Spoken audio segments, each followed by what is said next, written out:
Untuk membalas dendam terhadap si jahat yang telah menzalimi putrinya, sang ibu mengambil keputusan yang tidak akan berani diambil oleh wanita manapun. Ia memotong puluhan kilogram apel menjadi dua dan kemudian hanya mengumpulkan biji apel di dalamnya. Kemudian ekstraksi pelaut digunakan untuk mengekstrak cyanida dan biji apel, dan biji tersebut ditempatkan dalam wadah yang tertutup rapat. Sebotol zat yang sangat beracun yang mengandung cyanida pun disiapkan. Namun sang ibu tidak mau membunuh secara langsung binatang yang telah mencabuli putrinya tersebut, melainkan menggunakan cyanida agar binatang tersebut mengalami kesakitan dan siksaan yang amat sangat. Kemudian ibu itu menyelinap ke rumah pencabul itu pada pukul 12 malam. Sebagai guru kimia senior, dia tahu betul 1,5 gram cyanida dapat meracuni seorang pria dewasa. Namun ia hanya mengambil sebagian dosis dan mencampurkannya ke dalam bubuk protein pria tersebut.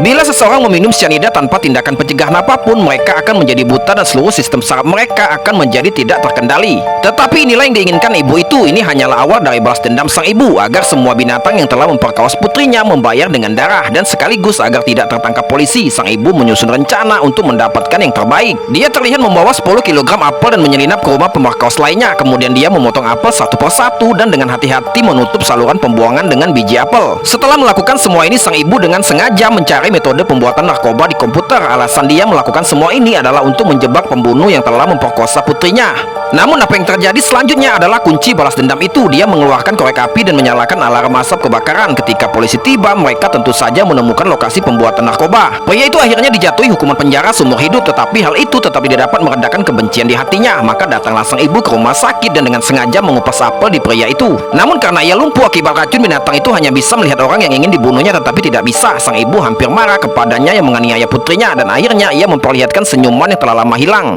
Maka ia sekali lagi menemukan detektif yang selama ini telah menolongnya. Tetapi yang tidak pernah diduga oleh sang ibu adalah ketika ia memperoleh informasi tentang pembunuh terakhir yang menyerang putrinya, ia tidak mendapati bahwa polisi sedang bersembunyi di sudut sambil menatapnya. Ternyata setelah menangkap pria itu, polisi merasakan ada yang janggal. Jadi dia pergi ke rumah orang itu untuk mencari lagi, dan secara tidak terduga menemukan kacamata yang tertinggal oleh ibu tersebut. Tak disangka saat polisi datang ke rumahnya, sang ibu sama sekali tidak panik karena ia sudah menyiapkan kacamata baru. Karena tidak ada sidik jari pada kacamata yang ditemukan, polisi tidak punya pilihan selain membujuk ibu itu agar menyerah.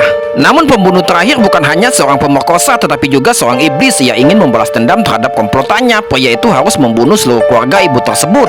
Namun ketika dia memasuki rumah, dia mendapati rumah tersebut kosong. Ternyata pada siang harinya putrinya melihat di berita bahwa si pembunuh telah menerima balasan yang setimpal, sehingga ia menyarankan agar keluarganya pergi jalan-jalan untuk bersantai. Tetapi yang tidak pernah mereka duga adalah pria botak itu ternyata bertanya kepada tetangga mereka tentang perkiraan lokasi keluarga mereka.